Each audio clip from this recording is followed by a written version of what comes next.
Sarah Mitchell's phone buzzed against the hospital break room table, displaying her mother's name. She smiled, expecting to hear about Emma's afternoon, probably covered in paint from one of Grandma's craft projects or begging for another cookie. Sarah swiped to answer, already preparing her usual gentle scolding about too much sugar before dinner. "Mom, I told you only 2 cookies." "Sarah," her mother's voice shattered through the phone, high-pitched and trembling with a panic Sarah had never heard before. "Emma's gone. I can't find her anywhere." The words didn't make sense. Sarah's brain refused to process them, like trying to read a language she'd never learned. "What do you mean, gone? Did she wander to the neighbor's yard again?" "No, I've checked everywhere. The gate is open. Sarah, someone took her." The phone slipped through Sarah's fingers, clattering against the linoleum floor. Her vision tunneled, the fluorescent lights above seeming to dim as her world collapsed into a single, devastating point. Her supervisor rushed over, grabbing Sarah's shoulders as her legs began to buckle. "What happened? Sarah, talk to me." But Sarah couldn't speak. She couldn't breathe. Her 3-year-old daughter, her beautiful, laughing, sunshine-bright Emma with her curly brown hair and gap-toothed smile, was gone. The drive to her mother's house in suburban Phoenix passed in a blur of tears and traffic that seemed designed to torture her. Every red light was an eternity. Every car blocking her path was an enemy. Sarah laid on her horn, swerving through traffic, her hands shaking so violently she could barely grip the steering wheel. She ran 2 red lights, not caring about the angry horns or the possibility of an accident. Nothing mattered except getting to her baby. When she screeched into her mother's driveway, the quiet residential street had transformed into chaos. 3 police cars sat at angles across the road, their red and blue lights painting the neighboring houses in alternating waves of color. Officers moved purposefully across lawns, speaking into radios, their faces set in expressions of controlled urgency.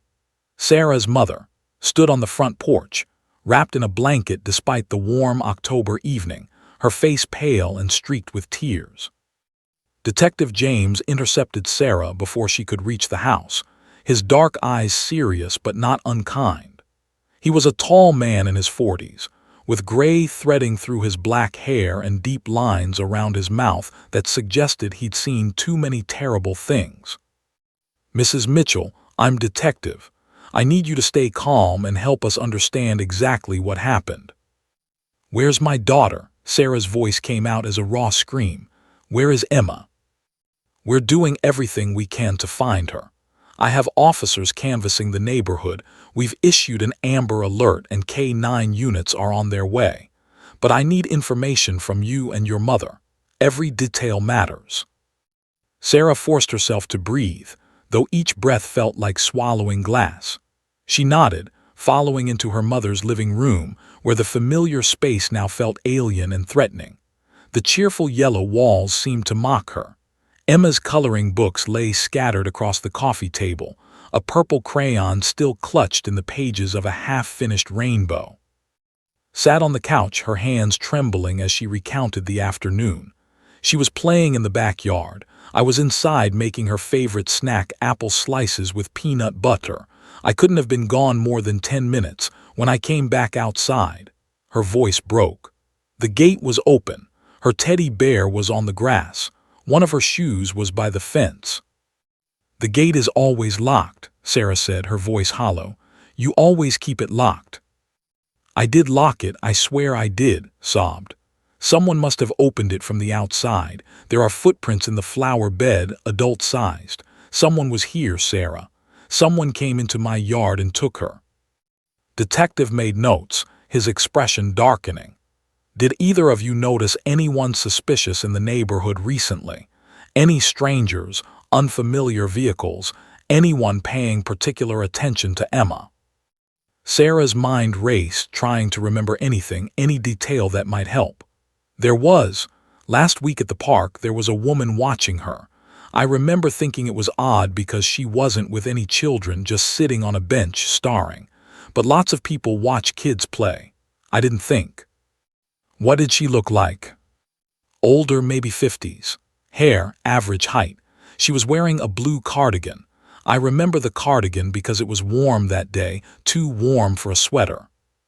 His radio crackled to life. "Detective, we've got something. Back gate shows signs of forced entry, lock was picked, and we found a child's shoe, pink with butterflies." Sarah's knees gave out. Those were Emma's favorite shoes. She'd begged for them at the store, insisting the butterflies were magic and would help her run faster. An officer appeared at the back door. "Detective, you need to see this." They followed him into the backyard, where the golden evening light cast long shadows across the grass. Sarah's eyes immediately found Emma's teddy bear lying near the sandbox, its fur damp with dew. But it was what the officer pointed to that made her heart stop completely. In the soft dirt near the back fence, clear as a signature, were adult footprints, large ones, leading to the gate and then away into the alley behind the house. And next to them, barely visible but unmistakable, were the small imprints of a child's shoes. Emma had walked with whoever took her. She didn't struggle, observed quietly. She went willingly. "She's 3 years old," Sarah cried. "She thinks everyone is nice. She would go with anyone who asked her to see puppies or promised her candy." "That actually helps us," said, though his expression remained grim. "It means whoever took her didn't have to use force.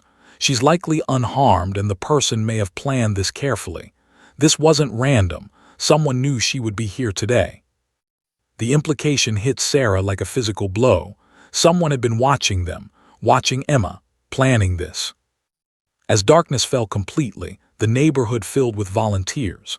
Neighbors emerged from their homes with flashlights, organizing search parties without being asked.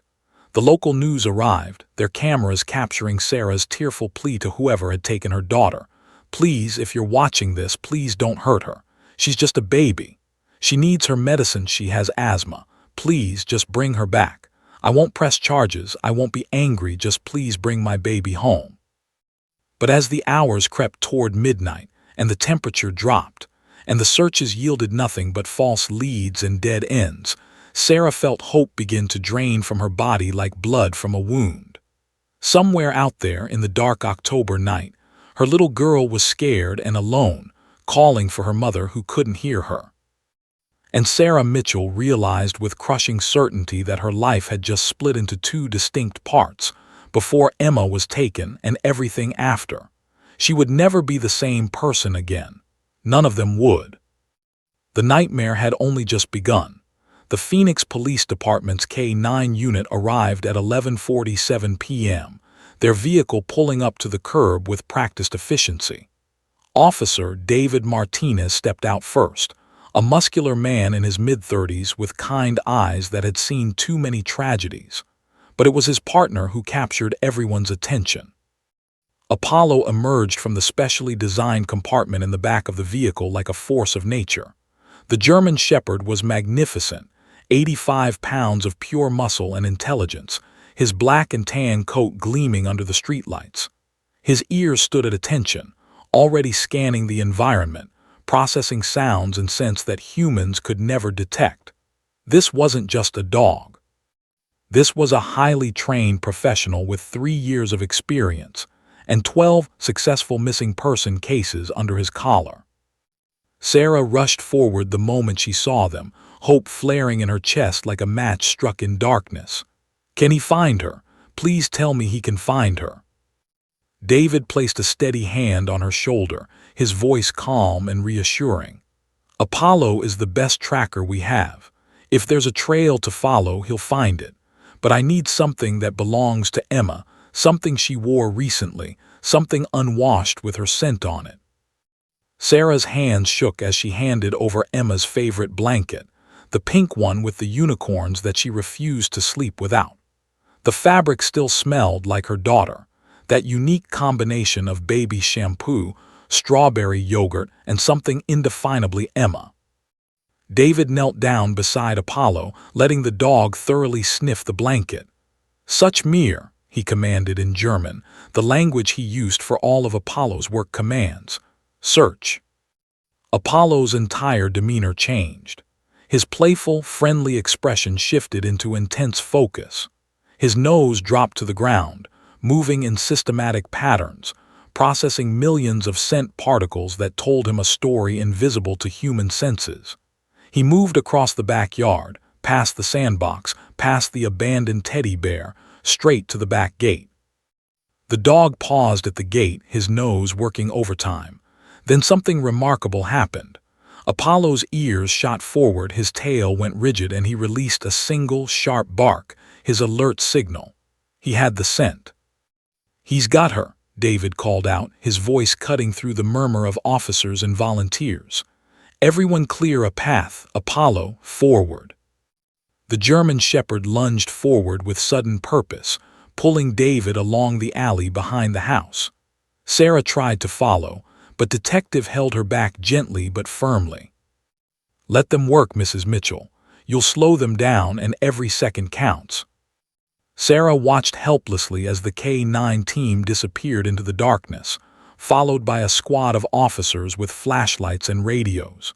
She could hear David's voice in the distance, encouraging Apollo, praising him, keeping him focused on the trail. Apollo pulled David through the alley, across 2 residential streets, and toward the abandoned trailer park on the east side of the neighborhood. The area had been scheduled for demolition for years, but budget cuts had left it standing, a collection of rusting mobile homes and overgrown lots that had become a haven for homeless camps and drug deals. "We should have searched here first," one officer muttered into his radio. "Perfect place to hide." David felt Apollo's intensity increasing. The dog was moving faster now, more urgently, his breathing becoming rapid and excited. They were close. David could feel it in the way Apollo's muscles tensed beneath his hand, in the way the dog's focus had narrowed to a laser point. They entered the trailer park, flashlight beams cutting through the darkness like swords. Broken glass crunched under their boots. Graffiti covered the walls of abandoned trailers. It was exactly the kind of place that made officers' hands drift toward their weapons. Apollo zigzagged through the debris with remarkable agility, his nose never leaving the ground. He led them past 3 trailers, around a collapsed carport, and then suddenly stopped in front of a large metal storage container, the kind used for shipping goods, now sitting rusted and forgotten in a corner of the lot. The dog began barking frantically, a sound David had learned to recognize. Not the alert bark, not the suspicious bark. This was the "I found it" bark, the one that made his heart race with a mixture of hope and dread. "Here," David shouted into his radio, "we've got something." Officers surrounded the container within seconds, their weapons drawn. Detective arrived moments later, breathing hard from the run. The container had a heavy padlock on the door, new, shiny, completely out of place among the rust and decay. "Emma," Sarah's voice echoed across the lot as she broke free from the officer who'd been restraining her and ran toward the container. "Emma, baby, Mommy's here." For a moment there was only silence. Then, faintly, impossibly, they heard it, a small whimper from inside the container. "She's alive," Sarah screamed. "She's in there." Detective grabbed bolt cutters from one of the patrol cars. The seconds it took to cut through the padlock felt like hours. Every officer present held their breath, afraid of what they might find, hopping against hope that they weren't too late. The lock broke with a metallic snap, pulled the door open, and flashlight beams flooded the dark interior. There, huddled in the back corner on a pile of blankets, was Emma. She was alive. The little girl sat with her knees pulled to her chest, her face streaked with tears and dirt. Her hair was matted, and she wore only one shoe, the other lost somewhere during her ordeal. She clutched a stuffed rabbit that Sarah didn't recognize, something her captor must have given her. "Emma," Sarah pushed past the officers and fell to her knees in the container, pulling her daughter into her arms. The little girl's body was cold, so cold, and she was shaking uncontrollably. But something was wrong. Emma didn't respond to her mother's embrace. Her eyes were open, wide and glassy, staring at nothing. She didn't cry, didn't speak, didn't show any sign of recognition. It was as if she was there physically, but her mind had retreated somewhere far away, somewhere dark and unreachable. "Baby, it's Mommy. You're safe now. You're safe." Sarah sobbed into her daughter's hair, but Emma remained rigid and unresponsive. Paramedics rushed forward with blankets and a stretcher, but Sarah refused to let go. She held Emma as they examined her, checking her vital signs, looking for injuries. Physically, she appeared unharmed. No signs of assault, no broken bones, just dehydration and exposure to the cold. David knelt beside Apollo, his hand buried in the dog's thick fur. "Good boy," he whispered, his voice thick with emotion. "Such a good boy." Apollo's tail wagged proudly, and he looked up at his partner with eyes that seemed almost human in their understanding. As paramedics loaded Emma into the ambulance, Detective examined the container. Inside, they found bottled water, children's snacks, coloring books, and several blankets. Someone had prepared this place. Someone had planned to keep Emma here, maybe for days, maybe longer. "This was premeditated," said grimly. "Someone knew exactly what they were doing, and they might still be watching." The realization sent chills through everyone present. Whoever had taken Emma was still out there, somewhere in the darkness, possibly watching this very moment. Apollo suddenly stiffened, his ears pricking forward. He stared into the darkness beyond the trailer park, a low growl rumbling in his chest. David's hand dropped to his weapon. "Someone's out there," he whispered into his radio. Officers fanned out, searching the perimeter, but found nothing. If Emma's kidnapper had been watching, they'd vanished like smoke into the night. As the ambulance pulled away with Sarah and Emma inside, David loaded Apollo back into their vehicle. The dog had done his job perfectly, as always. He'd saved a life tonight. But as David drove away from the trailer park, he couldn't shake the feeling that this case was far from over. Emma was safe, but she was also silent, locked in a prison of trauma that might be harder to escape than that metal container. And somewhere in Phoenix, a kidnapper was still free, their motives unknown, their identity a mystery. The real investigation was just beginning. Detective James stood in the Phoenix Police Department's Operations Center at 3:00 a.m., surrounded by whiteboards covered in photographs, timelines, and evidence markers. His team had been working non-stop since Emma's rescue, and the caffeine was beginning to lose its battle against exhaustion, but couldn't sleep. Not when a child predator was walking free in his city. "Detective, you need to see this." Officer Sarah rushed in, clutching a tablet. Her eyes were red-rimmed but sharp with discovery. Security footage from the 7-Eleven on Maple Street, 3 blocks from the grandmother's house. Timestamp shows 2:47 p.m., approximately 20 minutes before Emma was reported missing.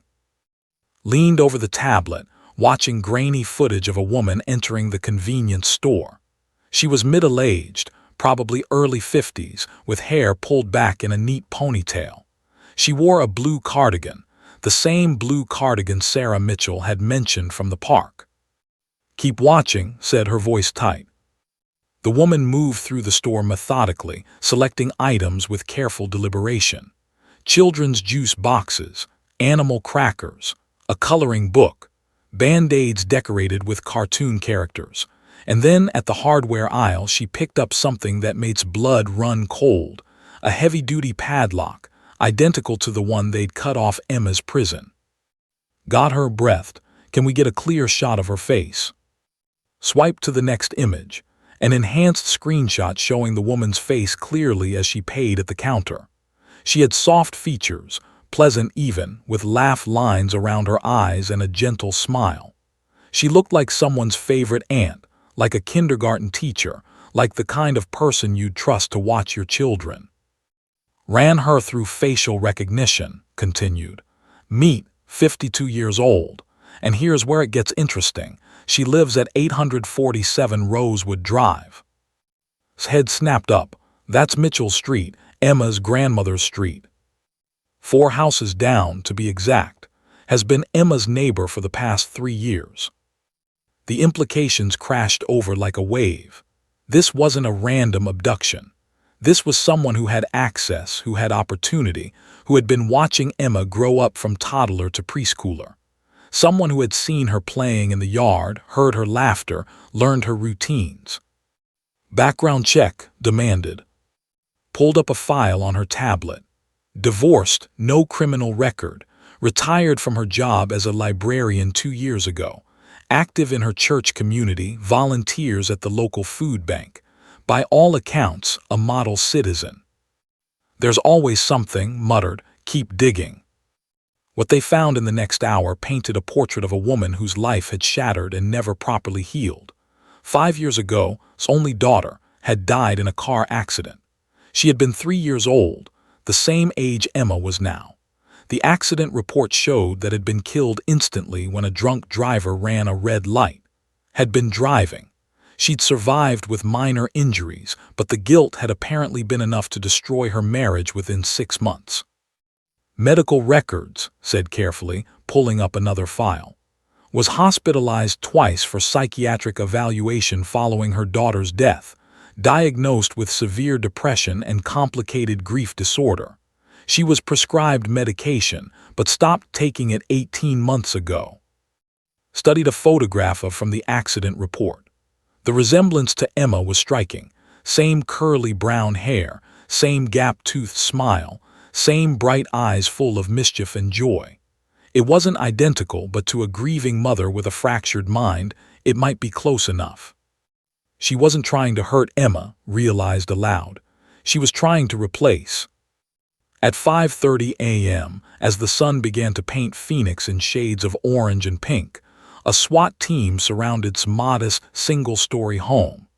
Had wanted to wait, to gather more evidence, but the district attorney had been insistent. Every hour remained free was an hour she could flee or harm herself. Knocked on the door, his hand resting on his weapon. Phoenix police opened the door. Silence. Ms., we have a warrant for your arrest. Open the door now or we're coming in. Still nothing. The battering ram made short work of the front door. Officers flooded inside, clearing rooms with practiced efficiency. The house was eerily quiet, decorated in soft pastels and floral patterns. Photographs lined the walls, all of frozen forever at age 3, her smile eternal. But it was what they found in the spare bedroom that made even seasoned officers stop in their tracks. The room had been converted into a shrine, but not just two.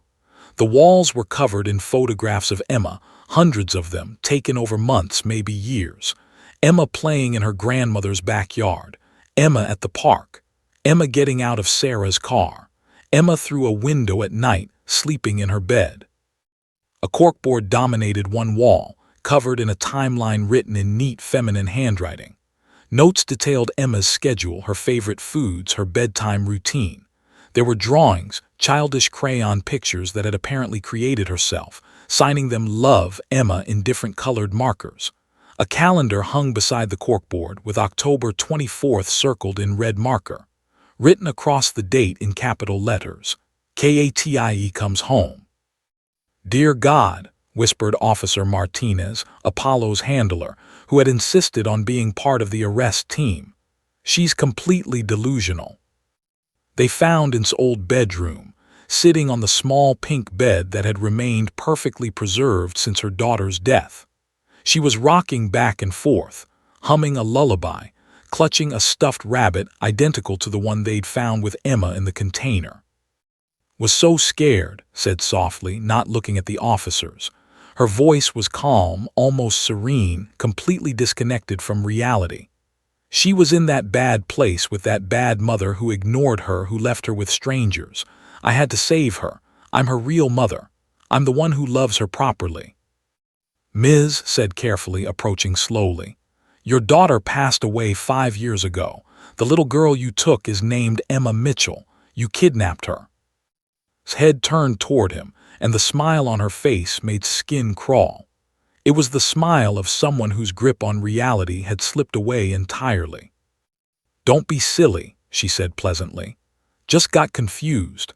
They filled her head with lies, but she'll remember who I am soon. Children are resilient. She'll forget about that other woman and remember that I'm her real mommy." "Where were you planning to take her?" asked, though he wasn't sure could answer coherently. "Somewhere safe, somewhere far away where no one could steal her from me again. I had it all planned. We were going to leave tonight, drive to Canada, start a new life, just me and my baby girl." Eyes welled with tears. "But you ruined it. You're trying to take her away again. Why does everyone keep taking my baby away?" As officers handcuffed and read her rights, she began to wail, a sound of such profound grief and madness that it seemed to echo through the house like a ghost. She screamed begged them not to separate her from her daughter, promised she would be good if they just let her keep her baby.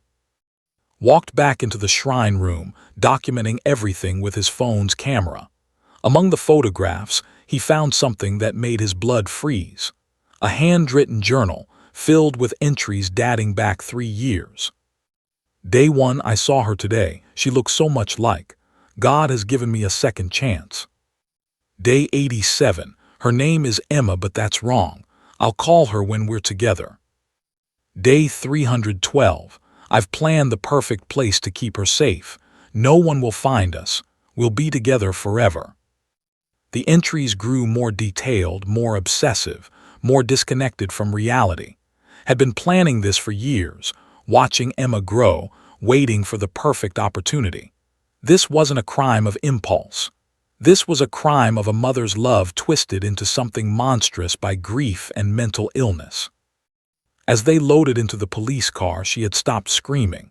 Instead, she was humming that lullaby again, a smile on her face, her eyes glazed and distant. She truly believed she had done nothing wrong. In her broken mind, she had saved her daughter. The neighbors gathered on their lawns, watching in shock as the woman who baked cookies for bake sales, who volunteered at the library, who everyone thought they knew, was driven away in handcuffs. "I brought her cookies last Christmas," whispered an elderly woman to her husband. She seemed so normal. But that was the terrifying truth that had learned in 20 years of police work. Monsters don't always look like monsters. Sometimes they look like grieving mothers. Sometimes they live 4 houses down and wave at you every morning. Sometimes they hide in plain sight, their madness invisible until it's too late. Emma Mitchell was safe, but she would carry the scars of twisted love for the rest of her life. And she would spend the rest of her days in a cell, still believing she had done nothing but love her daughter. The monster next door had been caught. But the damage was already done. Dr. Stone sat across from Emma Mitchell in the child therapy room at Phoenix Children's Hospital, her heart breaking a little more with each passing silent minute.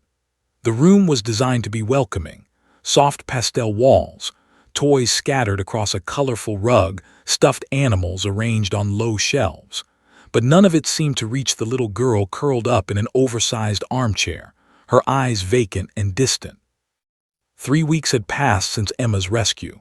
3 weeks of medical examinations, police interviews that went nowhere, and a silence so profound it seemed to swallow every attempt to break through it.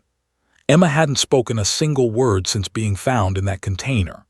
She barely ate, rarely slept, and spent most of her time staring at nothing, trapped somewhere inside her own mind. "Emma, sweetheart," Dr. Stone said gently, holding up a set of puppets.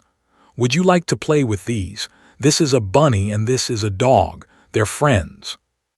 Nothing. Emma's eyes didn't even flicker toward the puppets. Dr. Stone had been a child psychologist for 15 years, specializing in trauma cases. She'd worked with abuse victims, children who'd witnessed violence, kids who'd survived natural disasters. But Emma's case was different. The level of dissociation was profound, as if the little girl had simply decided that the world was too dangerous to engage with anymore. In the observation room, separated by a one-way mirror, Sarah Mitchell watched her daughter with tears streaming down her face. She'd barely left Emma's side since the rescue, sleeping in a chair beside her hospital bed, holding her hand during every examination, whispering words of love and reassurance that seemed to evaporate into the air unheard. "Why won't she talk to me?" Sarah whispered to Detective, who stood beside her. "I'm her mother. She should know she's safe now." His expression was grim. Dr. Stone explained it, selective mutism triggered by severe trauma. Emma witnessed something during those 48 hours, something her 3-year-old brain couldn't process. Speaking might mean remembering, and remembering is too painful. But what could have done? She wasn't physically harmed. The medical exam showed no signs of assault or abuse. "Sometimes the psychological wounds are deeper than physical ones," said quietly. "And we may never know exactly what happened in that container unless Emma tells us." That was the prosecutor's nightmare. Assistant District Attorney had been building a case against, but without Emma's testimony, it was largely circumstantial. Yes, they had the security footage, the shrine in his house, the padlock purchase, own delusional statements. But defense attorneys were already preparing an insanity plea, arguing that was too mentally ill to understand her actions, that she truly believed she was rescuing her own daughter. "The defense will paint her as a grieving mother who had a psychotic break," had explained to Sarah, "and they'll argue for psychiatric treatment instead of prison. Without Emma's testimony about what happened in that container, we might not get the conviction we need to put away for decades." The thought of receiving treatment in a comfortable psychiatric facility instead of rotting in a prison cell made Sarah's blood boil. But what could she do? She couldn't force her traumatized daughter to speak. Dr. Stone tried a different approach. She pulled out a set of art supplies, crayons, markers, and paper. "Emma, you don't have to talk if you don't want to, but maybe you could draw. Can you draw me a picture?" For the first time, Emma's eyes shifted. She looked at the crayons and something flickered across her face: fear, recognition. Dr. Stone couldn't be sure. Slowly, mechanically, Emma reached for a black crayon. Her small hand gripped it awkwardly, and she began to draw on the paper. Dr. Stone held her breath, hopping for something, anything that might provide insight into Emma's psychological state. What emerged was disturbing in its simplicity. Emma drew a box, dark, heavy lines creating a rectangular prison. Inside the box, she drew a small stick figure with curly hair. Outside the box, she drew another figure, larger, with yellow hair and a smile that looked more like a grimace. Then Emma did something unexpected. She picked up a red crayon and scribbled violently over the yellow-haired figure, pressing so hard that the crayon broke. The sound of it snapping made Emma flinch, and suddenly she was scrambling backward in the chair, her breathing rapid and panicked. "It's okay, Emma," Dr. Stone said soothingly. But Emma had already retreated back into herself, her eyes going blank again. In the observation room, Sarah gasped. "She's terrified. My baby is terrified and I can't help her." The days turned into weeks and Emma's condition showed minimal improvement. She began eating small amounts when coaxed, and she would occasionally make eye contact with her mother. But the silence remained, thick and impenetrable. Sarah had to return to work. Medical bills were piling up, and her hospital administration had been understanding but firm about her extended absence. Emma's grandmother offered to watch her, but Sarah couldn't bear the thought of Emma being anywhere near the house where she was taken. Instead, Sarah hired a specialized caregiver, Melissa Torres, a woman trained in trauma-informed. Melissa was patient and kind, never pushing Emma, simply existing beside her as a calm, steady presence. One afternoon, Melissa was reading aloud from a children's book when Emma suddenly stood up and walked to the window. Outside, a neighbor was walking their golden retriever. Emma's hand pressed against the glass, and for just a moment the blankness in her eyes cleared. "Dog," Melissa whispered hopefully. "Do you like dogs, Emma?" But Emma's mouth remained closed, and the moment passed. That night, as Sarah tucked Emma into bed, a nightly ritual that felt both precious and heartbreaking, she noticed something different. Emma was clutching her stuffed rabbit, the one had given her in the container. Sarah had tried to throw it away multiple times, seeing it as a symbol of Emma's captivity, but Emma became hysterical whenever it was removed. "Baby, why do you need that rabbit?" Sarah whispered. "It's from that bad place. Don't you want your old teddy bear instead?"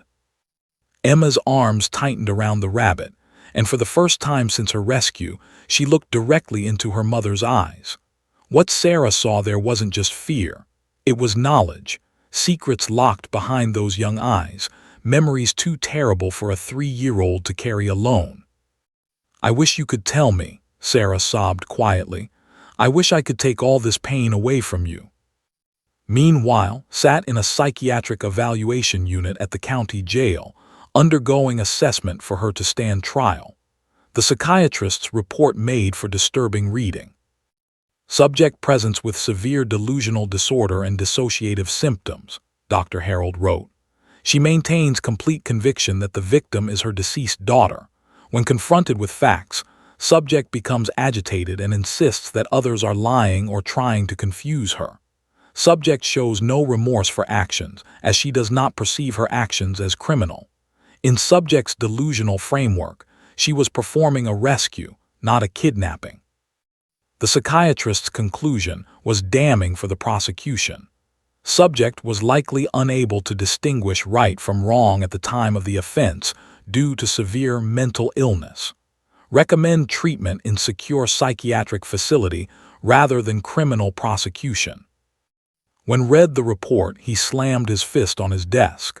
"So she gets to claim insanity and avoid prison. She planned this for 3 years.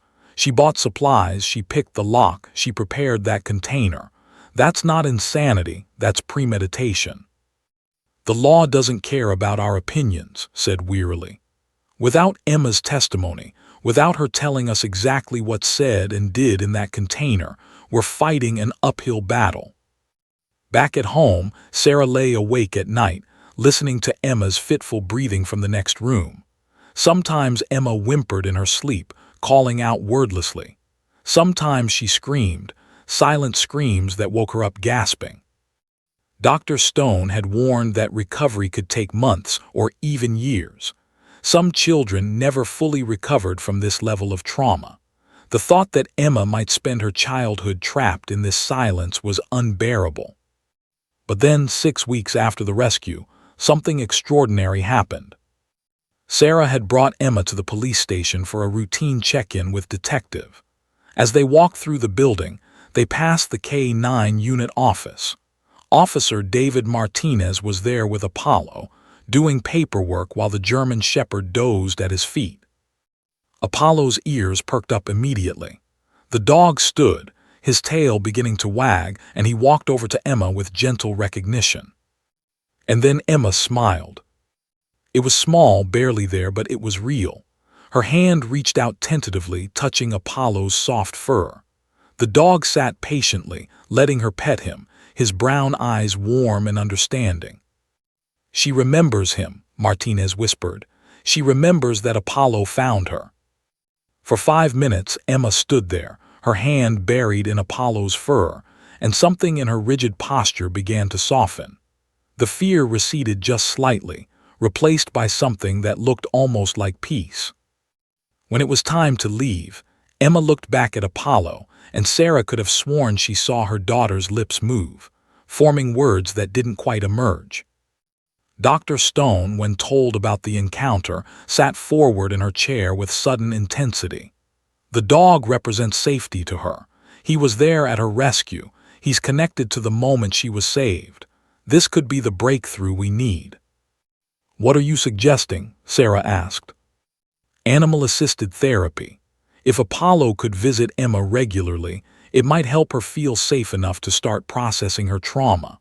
Dogs don't judge, they don't ask questions, they just offer unconditional acceptance. For a child who's been through what Emma has, that could make all the difference." It was a long shot, but Sarah was willing to try anything. What none of them knew yet was that Apollo wouldn't just help Emma heal. He would help her find her voice again. And when she finally spoke, her words would change everything. 6 months had crawled by since Emma's rescue, An assistant district attorney sat in judge's chambers, knowing he was about to make the most unconventional request of his legal career. Across the mahogany desk, the judge studied him with shrewd gray eyes that had seen 30 years of criminal cases. "Let me make sure I understand you correctly," Judge said, leaning back in her leather chair. "You want to bring a 4-year-old trauma victim who hasn't spoken in half a year into my courtroom, along with a police dog, and you expect this to somehow strengthen your case against—" "Yes, Your Honor," replied, his voice steady despite the absurdity of his own words. "I know how it sounds, but—" "It sounds insane, mister. The defense is already preparing an insanity plea. The psychiatric evaluations support their position. Doctors' report clearly states that was experiencing a psychotic break and couldn't distinguish right from wrong. Without the victim's testimony, verbal testimony, you don't have enough to counter that narrative." Pulled out a folder, placing it on the judge's desk. "With respect, Your Honor, I believe we do. These are therapy session notes from Dr. Stone, Emma Mitchell's psychologist. Over the past 2 months, Emma has been participating in animal-assisted therapy with Apollo, the K-9 officer who found her, and she's making remarkable progress." Judge opened the folder, scanning the pages. Dr. Stone's notes were detailed and cautiously optimistic. They described how Emma had begun responding to Apollo's presence, how she would pet him, sit beside him, even curl up against him during particularly difficult sessions. More importantly, they documented something extraordinary that had happened 3 weeks ago. Emma spoke. The judge looked up, surprise evident in her expression. "2 words," confirmed. She looked at Apollo and said, "Good dog." It was the first time she'd spoken since her rescue. Dr. Stone believes that Apollo represents safety and rescue in Emma's mind. In his presence, she feels protected enough to engage with the world again.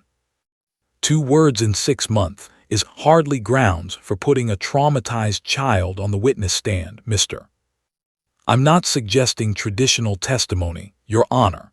I'm requesting permission for Emma to appear in court for a simple identification procedure, with Apollo present as her emotional support animal. We wouldn't ask her to describe what happened or to relive her trauma. We'd simply ask her to identify her captor. Judge closed the folder, her expression skeptical. The child is 4 years old. Defense will argue she's too young to reliably identify anyone, especially after 6 months. They'll claim false memories, parental coaching, any number of things to discredit her. Emma drew pictures, Your Honor. Pulled out another document, copies of Emma's artwork from therapy sessions. Dr. Stone has documented dozens of drawings. They all show the same thing: a dark box, a small figure inside, and a larger figure outside with yellow hair. Emma has consistently identified the yellow-haired figure with fear and distress. The judge studied the drawings, her professional mask slipping for just a moment to reveal genuine concern. The images were haunting in their childish simplicity.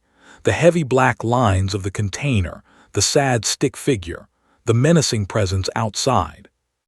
"Has hair," Judge observed quietly. "Yes, Your Honor. And in every therapy session where they've shown Emma photographs of different women, she has a visible fear response only to picture. She won't speak about it, but her body language is unmistakable. She remembers." The judge was silent for a long moment, weighing justice against protection, the law against compassion. "What does the mother say about this?" "Sarah Mitchell is conflicted," admitted. "She wants justice, but she doesn't want to her daughter. However, Dr. Stone believes that having Emma face in a controlled environment with Apollo there for support might actually be therapeutic. It would give Emma a sense of closure, of safety. It would show her that the person who hurt her can't hurt her anymore. And if it backfires, if Emma has a complete breakdown in my courtroom, then we stop immediately. Dr. Stone will be present. Sarah will be present. We'll have a child advocate standing by. At the first sign of distress, we end the proceedings. But Your Honor, without this, will likely spend a few years in a psychiatric facility and then be released. The defense is arguing diminished capacity, that she didn't understand her actions. But we have evidence that she planned this kidnapping for 3 years. She watched Emma, studied her routines, prepared that container. That's not a psychotic break. That's premeditation with a veneer of mental illness. Judge stood, walking to her window that overlooked downtown Phoenix. The late April sun painted the buildings in gold, and somewhere out there, a little girl who should have been playing in kindergarten was instead trapped in the aftermath of a nightmare. "I'll allow it," the judge finally said, "but with strict conditions. The courtroom will be closed to the public, only essential personnel. Emma can have her mother with her at all times. Officer Martinez and Apollo will be present throughout. Dr. Stone will monitor Emma's emotional state, and she has authority to stop the proceedings at any time. And mister, if you traumatize that child for the sake of a conviction, I will personally ensure you regret it. Are we clear?" "Crystal clear, Your Honor, thank you." As left the chambers, he felt both relief and a gnawing anxiety. He'd gotten what he needed, but now came the hard part, preparing Emma and her family for what would be one of the most difficult days of their lives. That evening met with Sarah Mitchell at her home. Emma was in her room with Melissa, the caregiver, playing with puzzles. The house felt heavy with tension and unspoken fears. "The judge approved it," told Sarah, "but you need to understand what this means. Emma will have to be in the same room as, she'll have to see her, identify her. Even with all our precautions, it could be traumatic." Sarah's hands trembled as she clutched her coffee mug. "Dr. Stone says it might help, that facing her kidnapper could give Emma a sense of power, of control. But what if it makes things worse? What if she stops talking again? What if she has nightmares for years?" "Those are all possibilities," said honestly. "But consider the alternative. Could be out in 3 to 5 years. She could move to another neighborhood, be around other children. Her delusions haven't gone away. She still believes Emma is her daughter. What happens when she sees another little girl who looks like?" The blood drained from Sarah's face. She hadn't considered that. In her mind was locked away forever, but the reality was far more uncertain. "When would this happen?" Sarah asked quietly. 2 weeks, April 15th. We need time to prepare Emma, to help her understand what will happen in a way that's age-appropriate and not frightening. Over the next 14 days, Dr. Stone worked intensively with Emma. Using play therapy and careful explanations, she helped Emma understand that she would be visiting a special room, that Apollo would be there, that Mommy would be there, and that she would be very safe. "The lady who took you will be in the room too," Dr. Stone explained gently, using puppets to act out the scenario. "But she can't come near you. There will be police officers making sure of that. And you know what? You get to show everyone that you're not scared anymore. You get to be brave." Emma listened, her expression serious. She'd been speaking more over the past weeks, simple sentences, usually directed at Apollo or her mother. But she still hadn't talked about the container, about those 48 hours that had stolen her childhood. Officer David Martinez brought Apollo to visit Emma 3 times before the court date, helping her associate the dog with the courtroom experience. "Apollo will be right there with you," Martinez promised. "He won't leave your side. He's a very good dog, isn't he?" Emma nodded, her small hand buried in Apollo's fur. "Good dog," she whispered, the phrase that had become her anchor. On the morning of April 15th, Sarah dressed Emma in her favorite purple dress, the one with butterflies that made her feel like she could fly. Emma insisted on bringing her stuffed rabbit, the one from the container, and Sarah didn't have the heart to refuse. As they drove to the courthouse, Emma sat in her car seat, unusually quiet even for her. She stared out the window at the passing buildings, and Sarah wondered what was going through her daughter's mind. "Are you scared, baby?" Sarah asked softly. Emma thought about this for a long moment.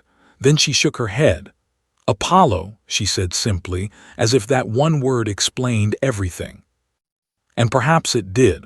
Apollo represented safety, rescue, protection. With him there, Emma believed she could face anything, even the monster who had stolen her innocence. Inside the courthouse, Detective met them at a private entrance, away from cameras and curious eyes.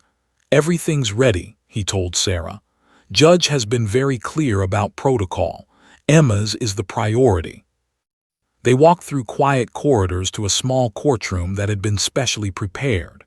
The judge's bench, the witness area, the tables for prosecution and defense, all arranged to minimize stress for a child witness. And in the corner, sitting calmly beside Officer Martinez, was Apollo. His tail began wagging the moment he saw Emma. The little girl's face lit up, and she pulled away from her mother, running to the German shepherd. She threw her arms around his neck, burying her face in his fur. "That's my brave girl," Sarah whispered, tears streaming down her face. In 30 minutes would be brought in. In 30 minutes, Emma would face her nightmare. But for now she had Apollo. And that was enough. The courtroom felt smaller than usual, intimate, and suffocating all at once. Judge entered precisely at 10:00 a.m., her black robe swishing as she took her seat at the bench. The weight of what was about to unfold showed in the tightness around her eyes, the careful way she surveyed the room before speaking. "This is a closed proceeding," she announced, her voice firm but gentler than usual. "Only essential personnel are present. I want to make it absolutely clear that the minor witness is our primary concern. Dr. Stone, you have full authority to intervene at any point. Is that understood by all parties?" "Yes, Your Honor," came the chorus of responses from attorneys on both sides. Sarah Mitchell sat in the front row, her sister Jennifer beside her for support. Both women held hands so tightly their knuckles had turned white. Behind them sat detective and several officers who had worked Emma's case. Officer David Martinez stood near the witness area with Apollo, who sat at perfect attention, his intelligent brown eyes scanning the room. Emma sat on a child-sized chair that had been brought in specially, positioned so she could see everyone but also had a clear view of Apollo. She wore her purple butterfly dress and held her stuffed rabbit against her chest like a shield. Dr. Stone sat nearby, close enough to intervene but far enough to give Emma space. The little girl's legs swung back and forth, not quite reaching the floor. To an outside observer, she might have looked like any 4-year-old waiting for something mildly boring to be over. But Sarah could see the tension in her daughter's shoulders, the way her eyes kept darting to the door where the defendant would enter. "Bring in Ms., Judge instructed." The side door opened, and the room seemed to inhale collectively. Entered flanked by 2 bailiffs. She wore civilian clothes, a pale blue blouse and gray slacks that her public defender had chosen to make her look sympathetic. Her hair had been cut shorter and styled neatly. She looked like someone's grandmother, soft and harmless. But when's eyes landed on Emma, her entire face transformed. A smile spread across her features, bright and disturbingly joyful, and she took a step toward the little girl before the bailiffs caught her arms. His voice rang out, echoing off the courtroom walls. "Oh, my baby, my sweet, Mommy's here. Did you miss me, sweetheart? I've missed you so much." Emma's reaction was immediate and visceral. She went rigid, her eyes widening with terror. The stuffed rabbit fell from her hands as her whole body began to shake. "Order!" Judge's gavel cracked like thunder. "Ms., you will remain silent or you will be removed from this courtroom. Do you understand me?" Smile never wavered, but she nodded obediently.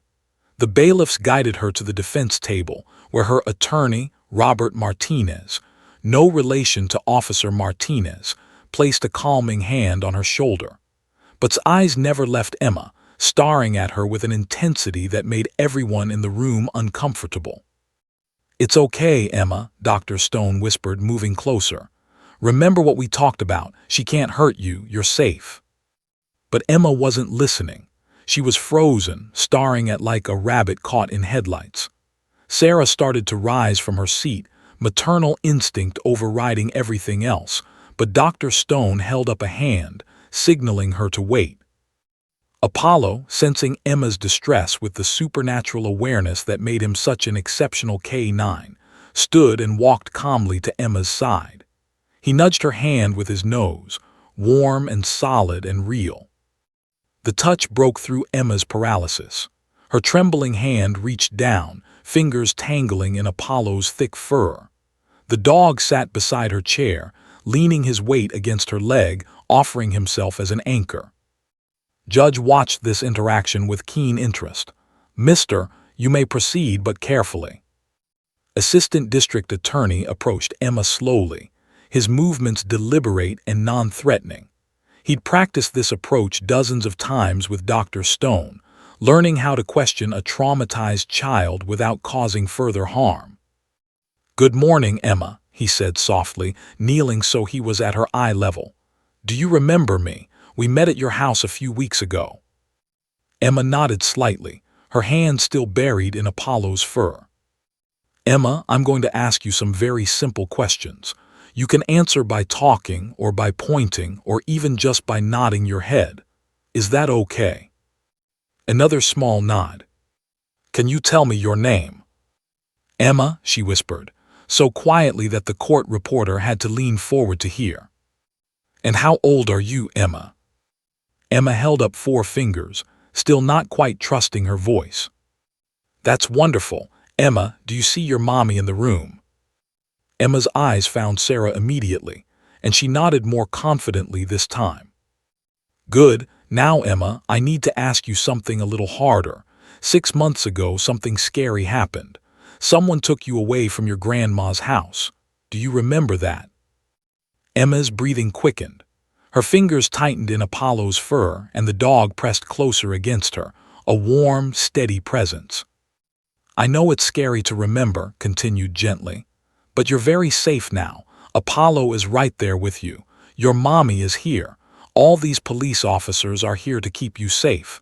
Nobody can hurt you anymore."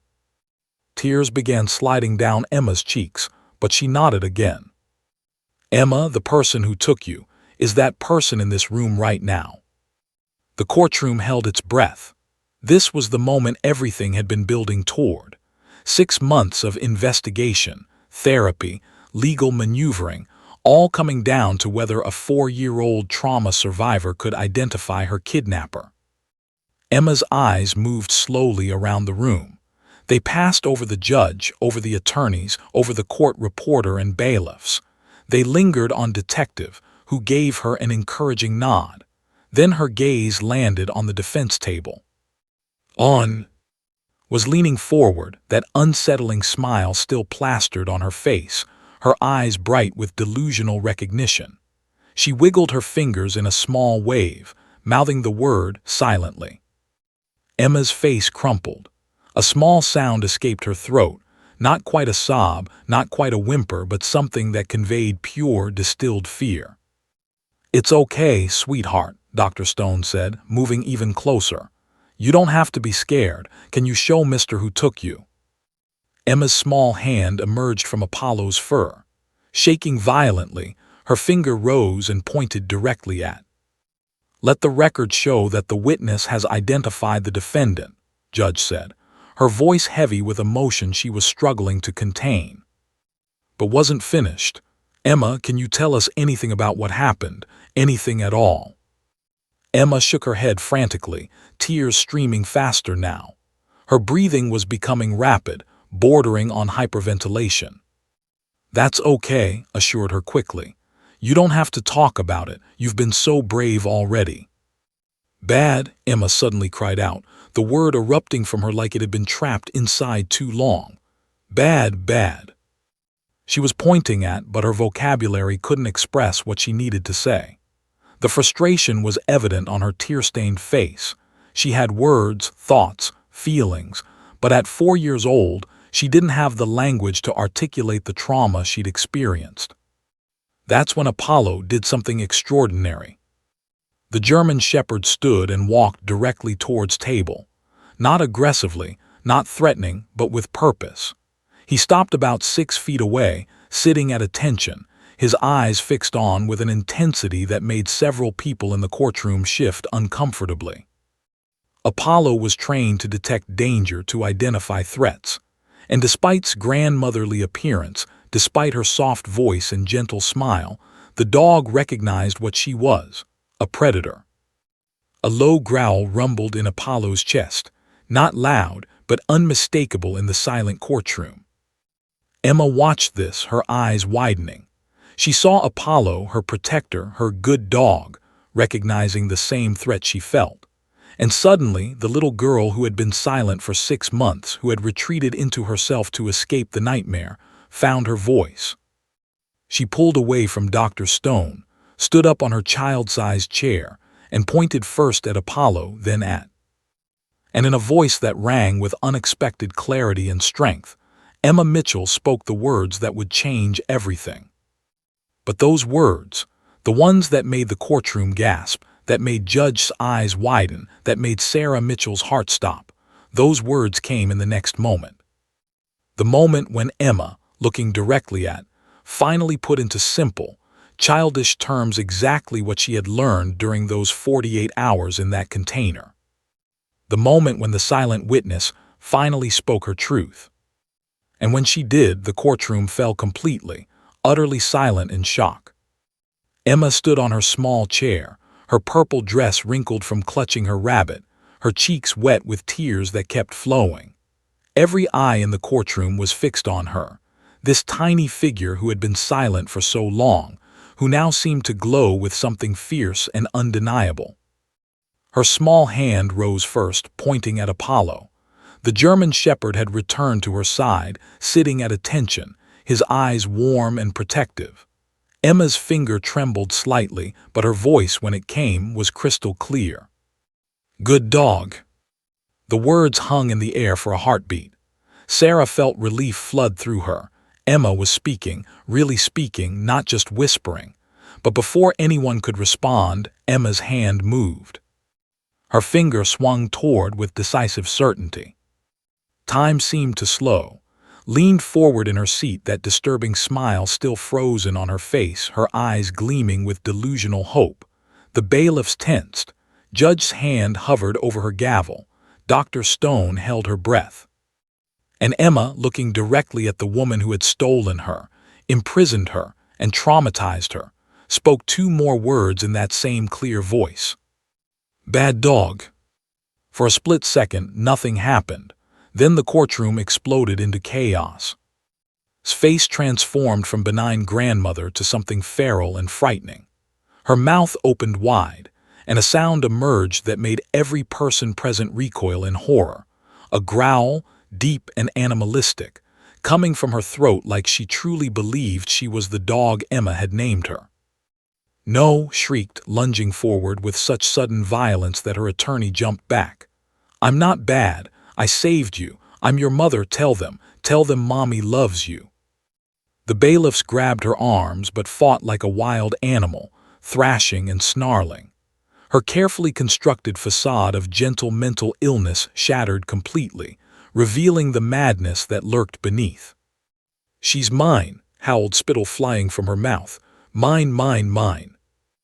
Then, horrifyingly, dropped to her hands and knees, still held by the bailiffs, and began barking.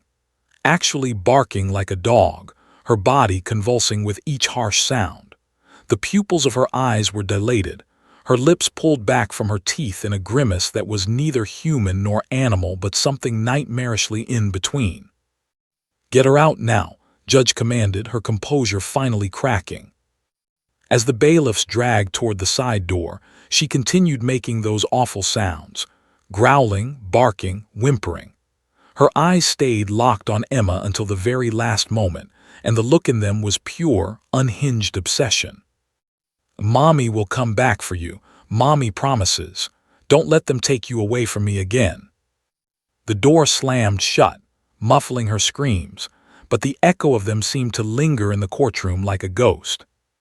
Emma stood frozen on her chair, trembling from head to toe. Then, suddenly, she collapsed. Dr. Stone caught her just in time, gathering the little girl into her arms as Emma began to sob deep, wrenching sobs that seemed to come from the very core of her being.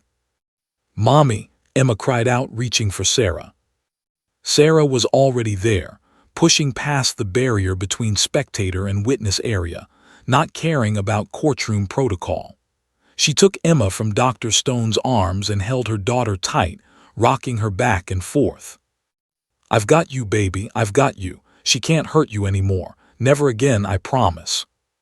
Apollo moved close, pressing against both of them, offering his solid warmth and protection.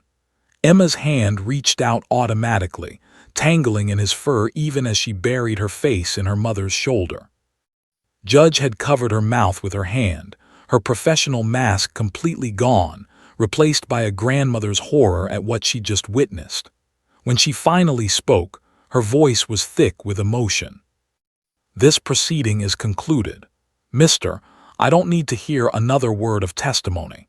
That display was more revealing than any psychiatric evaluation could ever be." Robert Martinez, public defender, stood on shaking legs. "Your Honor, my client is clearly experiencing a severe psychotic episode." "Your client," Judge interrupted, her voice now sharp as a blade, "just demonstrated the exact nature of her delusions in front of this court. She believes she's an animal. She believes that child is her property. And most importantly, she showed us all that she's still dangerous. The insanity plea is, this case will go to trial, and I will personally recommend that Ms. be held without bail in a maximum security facility." "Your Honor, that's my ruling, Counselor. We're adjourned." The gavel fell with finality. Detective stood in stunned silence, replaying what he just witnessed. In 23 years of police work, he'd never seen anything like it. A 4-year-old child, through 2 simple words, had cut through months of legal maneuvering and psychiatric debates to reveal the absolute truth. Was dangerous, delusional, and exactly where Emma had placed her in the hierarchy of good and evil. Approached Sarah and Emma carefully. "Mrs. Mitchell, I know this was traumatic, but what just happened, what Emma did, that changes everything. The defense can't claim is a harmless, confused woman anymore. Everyone in this room just saw exactly what Emma experienced in that container." Sarah looked up at him, her eyes fierce. "My daughter just gave you your conviction. Now promise me that woman never gets out." "I promise," said, and he meant it with every fiber of his being. Officer Martinez knelt beside Emma, who had finally stopped sobbing and was hiccuping against her mother's chest. "You were so brave," he told her softly. "Apollo is very proud of you. You're the bravest person he's ever met." Emma lifted her tear-stained face and looked at Apollo. The dog's tail wagged slowly, and he licked her small hand with gentle affection. "Good dog," Emma whispered again, and this time it sounded like a benediction, like a prayer of thanksgiving. Apollo had saved her life by finding her in that container. But today, Emma had saved herself by finding her voice. And those 2 words, good dog, bad dog, would echo through the legal system, through news reports, through the annals of Phoenix criminal history, as the moment when a child's simple truth became more powerful than any adult's complicated lies. The monster had been named. And in naming her, Emma had taken back her power. The jury deliberation room on the 7th floor of the county courthouse was thick with tension. 12 citizens sat around a worn table, the weight of fate resting on their shoulders. It had been a 5-day trial, filled with psychiatric testimony, police evidence, and the haunting memory of Emma Mitchell's appearance 2 weeks prior. "We've been here 90 minutes, the foreman announced, looking around at his fellow jurors. "I think it's time we take a vote." The verdict was unanimous. Guilty on all counts: kidnapping in the 1st degree, child endangerment, false imprisonment, and attempted child abuse. The jury had needed barely an hour to reach their decision, spending the extra 30 minutes only because they felt such a swift verdict might seem careless. But the truth was, there had never been any doubt. Complete psychological breakdown in front of Emma had destroyed any sympathy the defense might have garnered. The image of a grown woman barking like a dog, claiming ownership of a traumatized child, had been seared into every juror's mind. When Judge read the verdict aloud, showed no reaction. She sat perfectly still, that eerie smile still on her face, humming a lullaby under her breath. Even when the judge sentenced her to 40 years in prison without possibility of parole, plus mandatory psychiatric treatment in a maximum security facility, simply nodded as if agreeing to something pleasant. "Take her away," Judge said quietly, and for once there was no satisfaction in delivering justice, only sadness for how broken a human mind could become. Sarah Mitchell sat in the gallery holding Emma's hand, tears of relief streaming down her face. 40 years, would be 92 years old before she could even be considered for release. By then, Emma would be a grown woman with her own life, far beyond reach. "It's over, baby," Sarah whispered to her daughter. "It's really over." Emma, now 4.5 years old, nodded solemnly. She'd been speaking more over the past weeks, though she still had nightmares and moments of regression. But something about facing in that courtroom, about naming her as bad, had begun a healing process that Dr. Stone called remarkable. The act of confronting her abuser and having the adult world validate her experience was incredibly empowering, Dr. Stone had explained. Emma learned that her voice matters, that adults will listen and protect her. That's transformative for a trauma survivor. 3 months after the sentencing, Emma started pre-kindergarten. Sarah had worried it was too soon, but Dr. Stone encouraged it. "She needs normalcy," the psychologist advised. "She needs to be around other children, to play and learn and remember what it's like to just be a kid." The first day was difficult. Emma clung to Sarah's leg, her eyes wide with fear at the unfamiliar classroom full of strangers. But her teacher, Mrs., had been thoroughly briefed on Emma's situation and knew exactly how to handle it. "Emma," Mrs. said gently, kneeling down, "I have something special to show you." She led Emma to a corner of the classroom where a golden retriever therapy dog named Buddy lay on a soft bed. The dog was part of the school's trauma-informed program, available for children who needed extra emotional support. Emma's face lit up immediately. "Dog," she said, her voice filled with wonder. "Would you like to pet him?" Mrs. asked. Emma nodded eagerly, and within minutes she was sitting beside Buddy, her hand stroking his soft fur, her anxiety melting away. By the end of the first week, Emma had made 2 friends and was participating in circle time. Officer David Martinez and Apollo became regular visitors to the Mitchell home. Twice a month, they would stop by, and Emma would spend an hour playing with Apollo in the backyard, throwing tennis balls and giving him treats. The visits were therapeutic for everyone. Emma continued to associate Apollo with safety, while Martinez found deep satisfaction in watching the little girl he'd helped rescue slowly reclaim her childhood. "She's going to be okay," Martinez told Sarah one afternoon as they watched Emma giggle while Apollo gently pulled a rope toy. "She's stronger than any adult I've ever met." "She shouldn't have had to be this strong," Sarah replied, but there was gratitude in her voice. "Thank you, you and Apollo, you gave me my daughter back." Martinez shook his head. "We just found her, she saved herself." 1 year after the trial, Emma was invited to speak at a Phoenix Police Department ceremony honoring K-9 units. It was a small event, nothing overwhelming but significant. At 5 years old, Emma stood at a podium with a microphone lowered to her height, her mother beside her for support, and Apollo sitting at attention nearby. "My name is Emma Mitchell," she began, her voice small but steady. "When I was 3, a bad person took me away.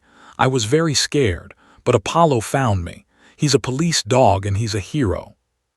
She paused, looking at Apollo, who tilted his head as if listening intently. "Dogs are very good at finding people who are lost. Apollo found me in a dark place, and he helped the police bring me home to my mommy. Now I'm not scared anymore. Well, sometimes I'm still a little scared, But then I remember Apollo and I feel better." She reached into her pocket and pulled out a hand-drawn picture, a crayon drawing of a German shepherd with a big red heart around him. "I made this for Apollo because he's the best dog in the whole world. He's a good dog." The room erupted in applause. Officers who had seen terrible things and rarely showed emotion found themselves wiping their eyes. Martinez accepted the drawing with hands that trembled slightly, promising Emma he would treasure it forever. After the ceremony, a local news reporter asked Emma what she wanted to be when she grew up. Emma didn't hesitate. "A police officer with a K9 dog, so I can help find kids who are lost, just like Apollo helped find me." 5 years later, at age 10, Emma wrote a letter to the governor advocating for increased funding for K9 units in police departments across Arizona. Her letter, written in careful cursive, detailed how Apollo had saved her life and argued that every police department should have the resources to train search and rescue dogs. The letter went viral.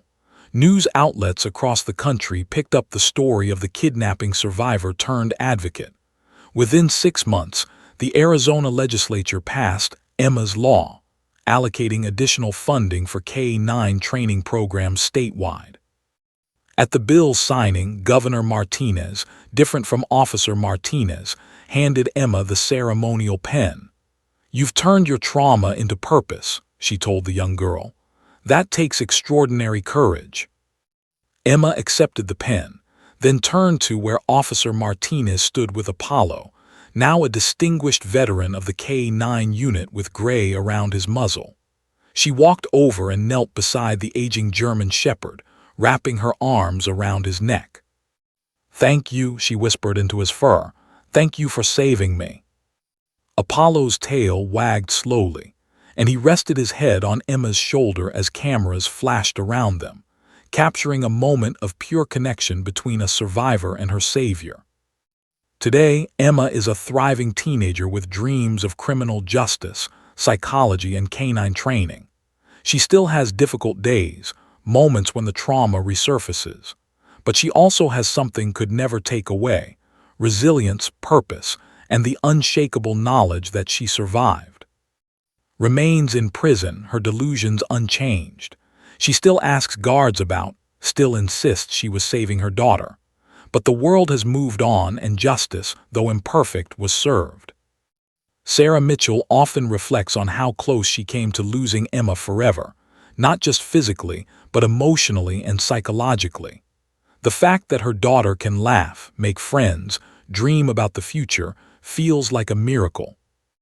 And on difficult nights, when Emma wakes from nightmares, Sarah sits beside her bed and reminds her of a simple truth. "You were so small and you were so scared, but you found your voice. You pointed at that dog and you told the truth.